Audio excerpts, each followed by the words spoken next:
AI কে দাজ্জালে ফিতনা বলছেন অনেকে, এটা তাদের গবেষণা, এটা তাদের ইস্তিহাদ, লাহু ফাহাম, যিনি বলেছেন এটা কোনো হাতমি বিষয় না, এটা কোনো কোরআন সুন্নাহ বর্ণিত মানসুস কোনো বিষয় না যে হ্যাঁ এআই এর ব্যাপারে হাদিস কোরআন আসছে।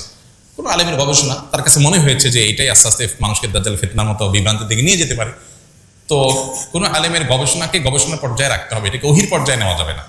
এটা হতে পারে, নাও হতে পারে, দাজ্জালে ফিতনাটা অন্য কোনোটা থেকে আসতে পারে, এগুলো কোনোটাকে নিশ্চিত বলার সুযোগ নেই। হ্যাঁ, আমাদের কাছে যদি মনে হয় যে না এটা দাজ্জালে ফিতনা, এটা থেকেই মনে হয় আসবে, তাহলে সেটাকে সেভাবে বলা উচিত, যেটা আমার ধারণা, আমার মনে হয়।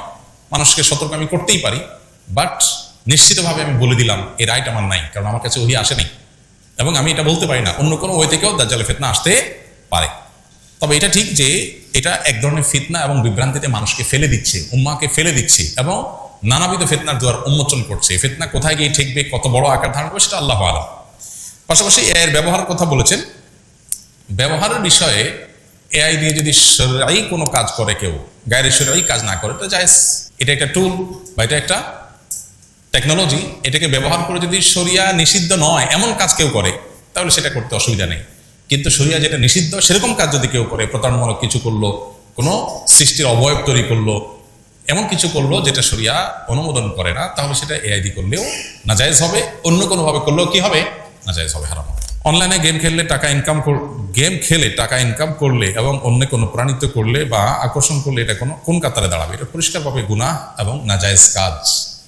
প্রথমত এমনিতেই গেম খেলা জায়েজ কাজ না, সময়ের অপচয়, এবং নানা কারণে সেখানে নাজায়েজ হওয়ার বহু উপাদান সেখানে থাকার কারণে সেটা নিষিদ্ধ। এরপরে আবার সেটা দিয়ে টাকা কামাই করবেন, এগুলো বেশিরভাগ ক্ষেত্রেই মানুষকে জুয়ার দিকে নিয়ে যায়। আর সবচেয়ে বড় কথা হলো এটা টাকা কামাইয়ের শরঈ কোনো উপায় বা পদ্ধতি না। অনেকে আছেন যে অ্যাড দেখে টাকা কামাই করেন, যে অ্যাড দেখলেন, যত দেখলেন তত কামাই করলেন, এটাও না জায়েজ। কারণ এই অ্যাডগুলো যখন দেখতে যাচ্ছেন সেখানে মিউজিক সহ হারাম বিষয় আসছে, আপনি হারামে লিপ্ত হয়ে তারপর কি করছেন, টাকা কামাই করছেন। এবং এই সমস্ত গেমস ইত্যাদি থেকে টাকা উপার্জন করার এই পথ অবলম্বন করে একটা সময় দেখা যায় অনলাইন জুয়াতে আসক্ত হয়ে যায়। আজকাল অনলাইন জুয়া এটা ঘরে ঘরে জনে জনে হয়ে গেছে। এখন দেখা যায় বিভিন্ন স্পোর্টস চ্যানেলে, বিভিন্ন সাধারণ টিভি চ্যানেলে, বিভিন্ন প্রচারণায়, খেলোয়াড়দের জার্সিতে, বিভিন্ন কিছুতে দেখা যায় যে অনলাইন জুয়ার অ্যাডভার্টাইজ অহরহ, যেটা আমাদের দেশে প্রচলিত আইনেও নিষেধ, ধর্মীয়ভাবেও যেটা হারাম। সেই জিনিসটা এটাকে খুব নর্মাল করে ফেলা হয়েছে, যেন দেখার কেউ নেই। এগুলোর ব্যাপারে আমাদের সতর্ক থাকা দরকার। এগুলো আমাদের সর্বস্বকে ধ্বংস করে দিবে। এই জুয়ার পথে যারা গেছে তাদের জীবন ধ্বংস হয়ে গেছে, দুনিয়াও বরবাদ, আখিরাতও বরবাদ, পরিষ্কারভাবে হারাম। আজকাল দেখা যায় এই যে বিভিন্ন সময় বিশ্বকাপ ফুটবল হয়, ক্রিকেট হয়, বিভিন্ন খেলা হয়, এগুলোকে কেন্দ্র করে এলাকায় এলাকায় মহল্লা জুয়ার আসর বসে, ছেলেরা মেয়েরা বাজি ধরে। এই যে বাজি, এই যে জুয়া, এগুলো পরিষ্কারভাবে হারাম। এগুলোকে আজকাল দেখা যায় যে অনেকে ব্যবসা হিসাবে এটাকে রীতিমতো একটা ফরম্যাট দিয়ে যুবকদেরকে সেখানে লাগাই দিচ্ছেন, পরিষ্কারভাবে হারাম। এগুলোর ব্যাপারে সামাজিক সচেতনতা বাড়াতে হবে এবং রাষ্ট্রের কর্তা ব্যক্তিদেরও এগুলোর পরে ব্যবস্থা গ্রহণ করতে হবে।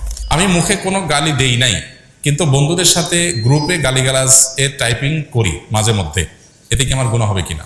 কোনো খারাপ কথা মুখ দিয়ে বললেই শুধু খারাপ হয় না, ওইটা টাইপ করে লিখলেও কি হয়, খারাপ হয়। কোনো খারাপ কথা মুখে বললেই শুধু গুনাহ হয় না, ওইটা কলমে লিখলেও কি হয়, গুনাহ হয়। এই জন্য আমাদের সব ধরনের জবানের হেফাজত করা উচিত। জবানের হেফাজত বলতে শুধুমাত্র দুই ঠোঁটের হেফাজত বা জিহ্বার হেফাজত বা মুখের হেফাজত না। জবানের হেফাজত বলতে আমি যতভাবে এই জিনিসটা প্রকাশ করতে পারি ততভাবে আমাকে হেফাজত করতে হবে। এই জন্য ভালো কথা মুখ দিয়ে বললে যেরকম ভালো, লিখলেও ভালো।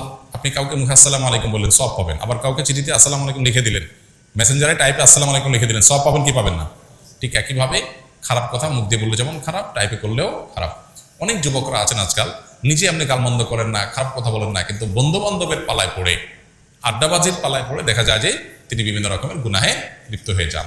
এই ব্যাপারে আমাদের বিবেকগুলো অনেক সময় জাগ্রত হয় না, কাজ করে না। আমাদের বিবেকগুলো জাগানো উচিত এবং বিবেক কাজ করা উচিত।